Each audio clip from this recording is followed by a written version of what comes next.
Sergeant Isabella Rossi, or Izzy as her friends called her, felt a sense of peace she hadn't known in years. After 2 tours overseas, the quiet hum of a suburban street in Oak Creek was a strange kind of music to her ears. The small, unassuming house she bought with her savings was more than just wood and nails. It was a promise to herself, a promise of a normal life, a place to finally put down roots. The lawn was a simple patch of green, dotted with a few stubborn dandelions. For Izzy, it was perfect. It was real. It didn't need to be anything more than what it was. She had spent years in places where the ground was nothing but sand and rock, where green was a color you only saw in memories. So a simple, slightly wild lawn felt like a luxury. Her first week was a blur of unpacking boxes and finding a place for the few possessions that truly mattered to her. There was the flag that had flown over her last base, folded neatly in a triangle. There were pictures of her unit, brothers and sisters in arms, their smiles frozen in time, and there was her father's old tool belt, heavy with worn leather and the scent of sawdust. He had been a builder, a man who could create magic with his hands. Izzy had inherited his skill, his eye for structure and design. In the military, she had been a combat engineer, building bridges under pressure and clearing paths through dangerous territory. Her hands knew how to work, how to create, and how to solve problems. But here, in Oak Creek, she just wanted to rest. She wanted to sit on her porch with a cup of coffee and watch the world go by, without worrying about what was over the next hill. The peace, however, was short-lived. It was a sunny Tuesday morning when she first met her next-door neighbor. Izzy was on her front step, lacing up her running shoes, when a woman with a perfectly styled blonde bob and a crisp white tennis skirt stopped at the edge of her driveway. The woman's eyes, a pale, critical blue, scanned Izzy's yard with a look of deep disapproval. Izzy gave a small, friendly wave. "Morning," she said, her voice warm. The woman did not return the smile. Instead, she placed her hands on her hips, her posture radiating a sense of authority that felt oddly out of place on the quiet street. "I'm Karen," she announced, as if the name itself should mean something to Izzy. "I live next door, and I have to say, I am a little concerned." Izzy paused, her hand on the doorknob. "Concerned?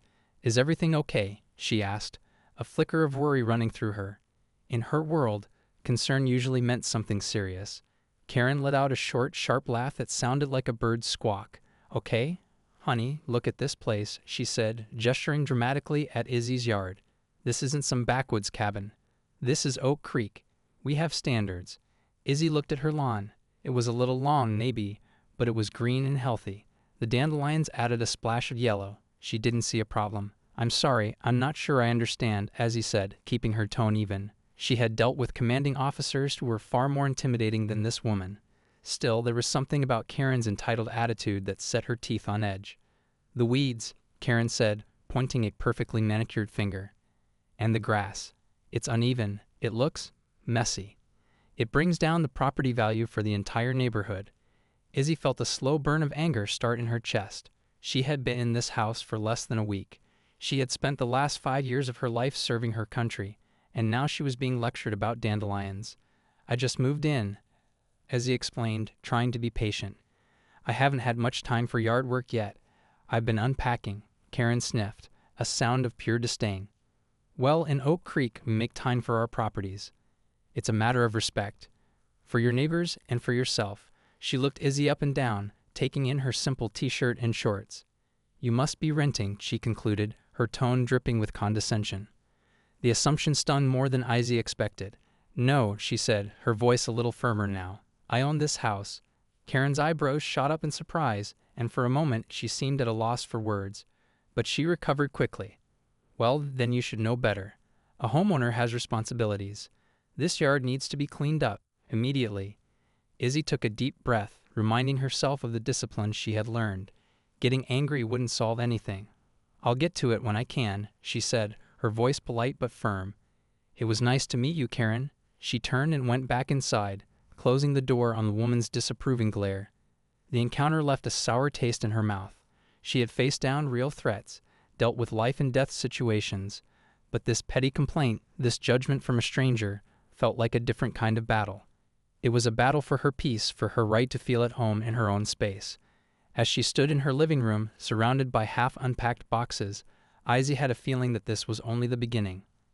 Karen wanted her yard clean, but Izzy was starting to think about what that really meant, and she was starting to get an idea. A big idea. The days that followed were filled with a quiet tension. Every time Izzy stepped outside, she could feel Karen's eyes on her. From behind a perfectly trimmed hedge or a spotless window, the surveillance was constant. Karen would make a point of being in her own yard, loudly complimenting the lawn service or discussing the importance of curb appeal on the phone, her voice carrying across the property line like a targeted weapon. Izzy did her best to ignore it. She had more important things to do. She finished unpacking, hung her pictures, and slowly the house began to feel like a home. She even mowed the lawn, trimming it to a respectable height, though she left a few of the cheerful dandelions. She liked them. They were resilient. But for Karen, it wasn't enough. A few days after their first meeting, a letter appeared in Izzy's mailbox. It was from the Oak Creek Homeowners Association, a formal, typed notice. It cited a complaint from a neighbor regarding the unkept nature of her property. It mentioned excessive weeds and inconsistent landscaping.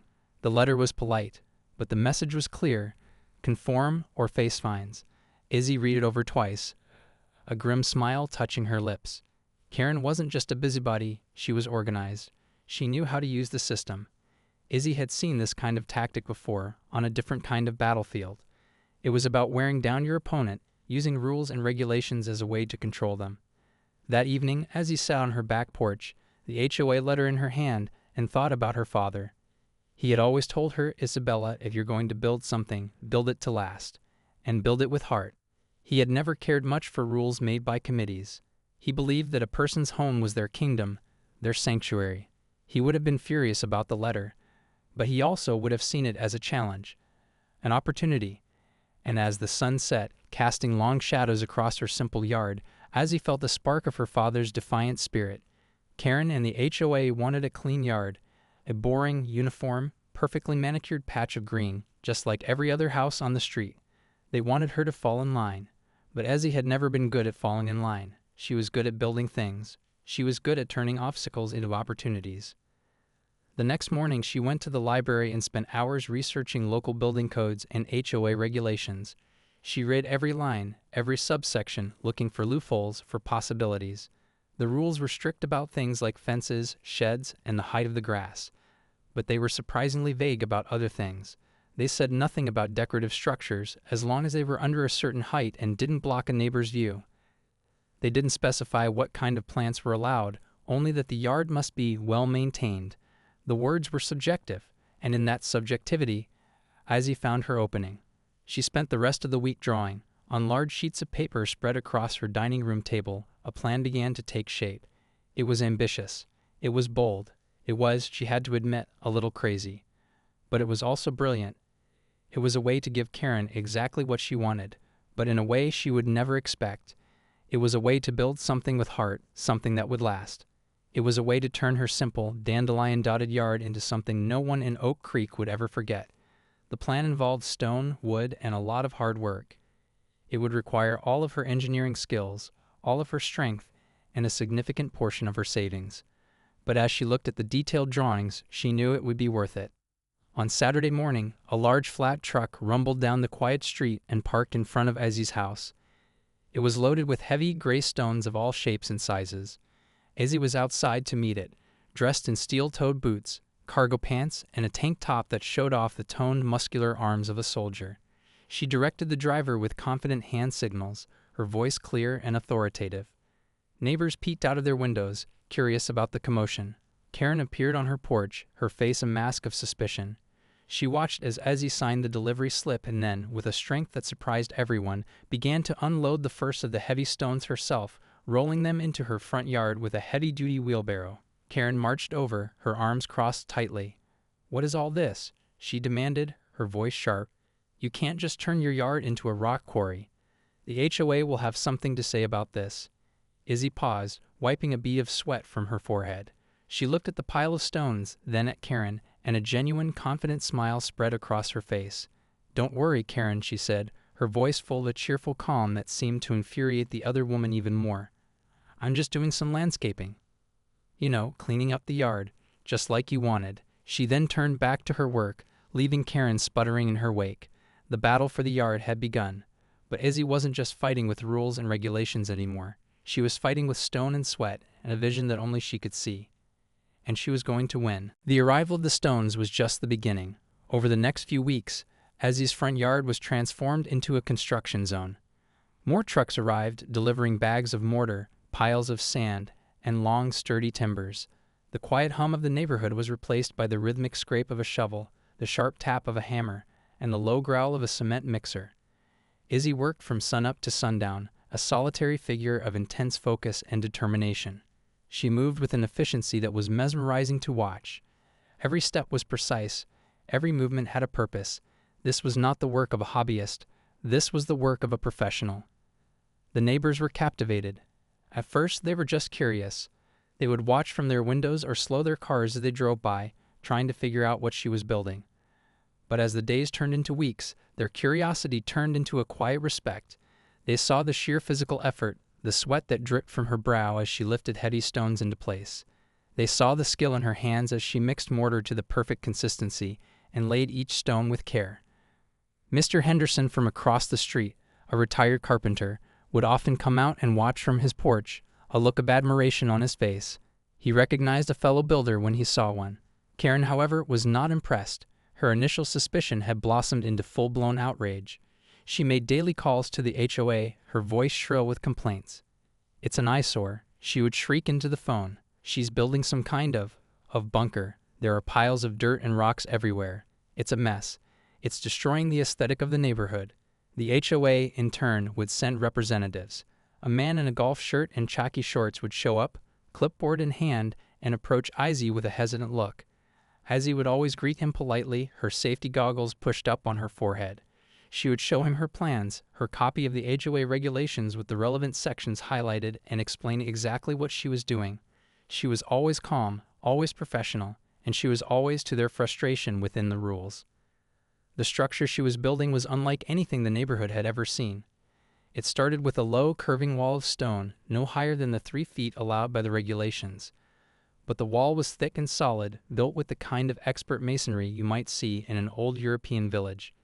It wasn't just a wall, it was a foundation. Behind the wall, she began to build up the landscape, creating different levels with terraces and raised garden beds. She hauled in wheelbarrows full of rich, dark soil, shaping the earth with her shovel. The dandelions were gone, replaced by the promise of something far more interesting. One afternoon, a young boy from down the street, no older than 10, rode his bike over and stopped at the edge of her yard. He watched her for a long time, his eyes wide with wonder. "What are you building?" he finally asked, his voice full of awe. Izzy stopped her work and smiled at him. "It's a surprise," she said, "but I can tell you it's going to be a place for strong plants and good stories." The boy nodded as if this made perfect sense. "It looks like a castle," he whispered. Izzy's smile widened. "Maybe it is," she said.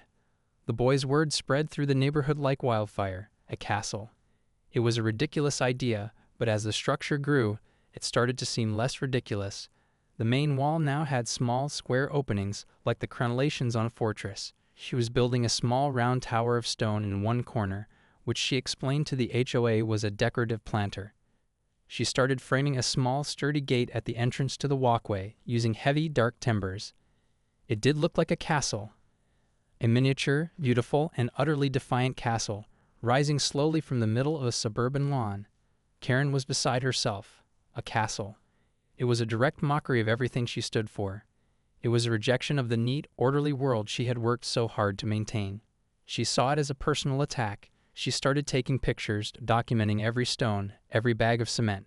She sent emails to the entire neighborhood, warning them about the row construction and the flagrant disregard for community standards. She tried to rally them, to turn them against Izzy. But her campaign was having the opposite effect. The more Karen complained, the more the other neighbors seemed to side with Izzy. They were intrigued by the project. They were impressed by her hard work. And they were getting tired of Karen's constant negativity. The castle wasn't just a structure of stone and mortar anymore. It was becoming a symbol of independence, of creativity, and of one woman's quiet, unyielding strength, and it was far from finished. As summer reached its peak, so did the work on Izzy's yard. The main structure of the castle was now complete. The low, crenellated walls enclosed the entire front yard, creating a private, magical space within. The small stone tower stood proudly in the corner, and the heavy timber gate was hung, complete with a large iron ring for a handle. It was, in every sense, a miniature fortress. But it was not a cold or intimidating one. Izzy's skill was in the details. She had used different colored stones to create subtle patterns in the walls. The lines were clean, the joints were perfect. It was a work of art, a testament to her patience and her vision. Now came the part that would truly bring it to life. Izzy began the planting. She didn't choose the typical suburban flowers like petunias or marigolds. Instead, she filled the terraced beds with plants that were as strong and resilient as she was. There were hardy lavender bushes, their scent filling the air. There were tall, spiky thistles with beautiful purple flowers, a nod to the wild beauty of the Scottish Highlands she had once visited. She planted tough, ornamental grasses that swayed in the wind like a golden ocean. And in the tower planter, she planted a climbing rose with deep blood-red blossoms, which she began to train up the stones. The yard was no longer just a construction site. It was becoming a garden, a castle garden. The transformation was not lost on the neighborhood. People started to change their walking routes just to pass by Izzy's house. They would stop and stare, no longer with confusion, but with open admiration. Mr. Henderson, the retired carpenter, finally came over one afternoon, a cold bottle of water in his hand. "Young lady," he said, his voice gruff with emotion, "I'd been building things my whole life, and I have to tell you, this is one of the finest pieces of work I've ever seen. Your father would be proud." Izzy felt a lump form in her throat. It was the highest compliment she could have received. "Thank you, sir," she said, her voice thick. "That means a lot." They weren't the only ones who were impressed. The story of the castle house had started to spread. A reporter from the local newspaper came by and did a story on her, complete with a picture of Izzy standing proudly in front of her creation. The article praised her craftsmanship and her unique vision. It painted her as a local hero, a veteran who was bringing a touch of magic to their quiet town. The article was a turning point. It legitimized her project in the eyes of the community. She started getting friendly waves from everyone on the street. People would stop to chat, to ask her about the plants, to tell her how much they loved what she had done. Everyone, that is, except Karen. For Karen, the newspaper article was the ultimate insult. It celebrated the very thing she had tried so hard to stop. She saw Izzy's growing popularity as a direct threat to her own status as the neighborhood's self-appointed guardian of good taste. Her anger festered, turning into a bitter obsession. She stopped complaining to the HOA, who had clearly sided with Izzy. Instead, she started looking for a new line of attack. She began to scrutinize the castle from every angle, searching for any flaw, any violation she could find. One evening, as Izzy was watering her new plants, Karen marched up to the stone wall, a tape measure in her hand. "This wall is too high," she declared, her voice trembling with rage. "The regulations say 3 feet. This section here is at least 3 feet and 2 inches. Izzy sighed. She had known this was coming. "Karen, the ground is uneven," she explained patiently. "The wall is 3 feet from the original grade at all points, which is what the rule says. I have the survey maps to prove it." Karen's face turned a blotchy red. "We'll see about that," she hissed. "I'm not done with you. This monstrosity is not going to stand." She stormed back to her house, the tape measure still clutched in her hand like a weapon. Izzy watched her go, a feeling of weariness washing over her. She had hoped that the beauty of the garden, the support of the community, would be enough to end the conflict, but she was wrong. Karen wasn't just upset about the yard anymore. This was about power. It was about control, and Izzy knew, with a certainty that chilled her, that Karen would stop at nothing to tear her down. The castle was built, the garden was planted, but the final battle was yet to come. The autumn leaves began to turn, painting Oak Creek in shades of gold and crimson. Izzy's castle garden was at its most beautiful. The ornamental grasses had turned a deep, rich brown, and the red roses on the tower were in their final, glorious bloom. The yard had become a local landmark. Families would bring their children to see the castle, and the little boy who had first named it would often sit on the curb, just looking at it, a dreamy expression on his face. Izzy had found the peace she had been looking for. She had built her sanctuary, her fortress of solitude. But Karen was still on the warpath. Thwarted by the HOA and ignored by the neighbors, she had escalated her campaign. She had hired a lawyer. A new letter arrived in Izzy's mailbox, this one not from the HOA, but from a law firm. It was a cease and desist order filled with legal jargon. It claimed that Izzy's structure was a private nuisance that was causing Karen emotional distress. It alleged that the castle design was attracting unwanted traffic to the street, disrupting the peaceful enjoyment of her property. It demanded that Izzy dismantle the entire thing within 30 days or face a lawsuit. Izzy read the letter, her heart sinking. This was a new level of attack. This wasn't about rules anymore. It was about money and intimidation. A lawsuit could drag on for months, even years. It could cost her thousands of dollars in legal fees, money she didn't have. For the first time since the conflict began, Izzy felt a flicker of fear. She had poured her heart, her soul, and a large part of her savings into her home. The thought of having to tear it all down was devastating. She spent a few days in a state of quiet despair. She stopped working in the garden. She sat inside, the lawyer's letter on her table, a constant, mocking presence. She thought about giving up. Maybe it wasn't worth the fight. Maybe she should just take it all down, plant some grass, and give Karen the boring, sterile yard she wanted. It would be easier. It would be simpler. But then she looked out the window at the stone wall she had built with her own 2 hands. She thought of her father and his words, "Build it to last." She thought of the soldiers in her unit who had faced down enemies far more terrifying than a spiteful neighbor and a lawyer's letter. They had never backed down. They had never surrendered. And she wouldn't either. Her resolve hardened. She was a soldier. She was a builder. She was not going to be bullied. She picked up the phone and called the Legal Aid Society for Veterans. She explained her situation to a young, eager lawyer who listened patiently. When she was done, there was a pause on the other end of the line. "She's suing you for emotional distress because your yard is too beautiful?" the lawyer asked, a note of disbelief in his voice. "That's about the size of it," Izzy said. The lawyer chuckled. "Don't you worry, Sergeant Rossi," he said. "I think we can have some fun with this." The news of the lawsuit spread through the neighborhood. This time, the reaction was not just quiet support. It was outrage. Karen had gone too far. One evening, there was a knock on Izzy's door. It was Mr. Henderson, and behind him were a dozen other neighbors. They held a small, informal meeting in Izzy's living room. They offered their support, their testimony, and even their money. They started a neighborhood defense fund for Izzy.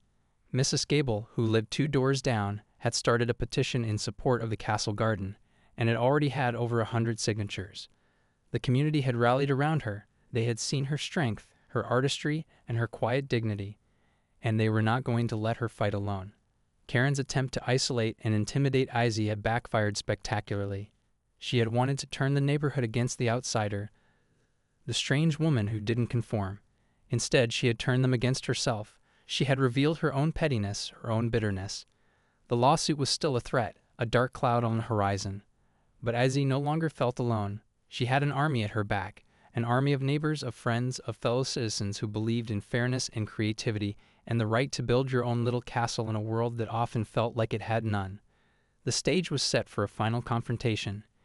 It wouldn't be fought with stones and mortar, but with lawyers and petitions. But Izzy was ready. Her castle was more than just a garden now. It was a fortress, defended by a whole community. And it was not going to fall. The day of the court hearing arrived. It wasn't a full-blown trial, but a preliminary hearing to see if Karen's lawsuit had any merit. The small courtroom was packed. On one side sat Karen, her husband, and their expensive lawyer, all looking stern and confident. On the other side sat Izzy, her young legal aid lawyer, and behind them, a crowd of supporters from the neighborhood. Mr. Henderson was there, as was Mrs. Gable with her petition, and even the young boy who had named the castle, sitting quietly between his parents. Karen's lawyer went first. He spoke in a smooth, confident voice, painting a picture of Izzy as a reckless and inconsiderate neighbor. He talked about the monstrous structure and the constant stream of onlookers it attracted. He presented a thick binder full of photographs Karen had taken, showing cars slowing down in front of the house. He argued that his client's peace had been shattered, her property value threatened, and her emotional well-being severely compromised.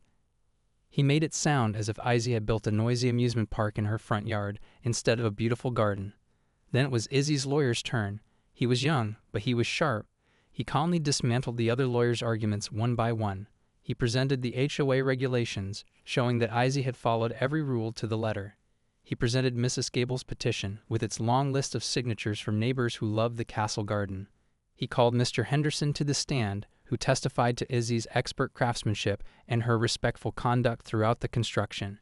He made Karen's claims of emotional distress seem petty and ridiculous.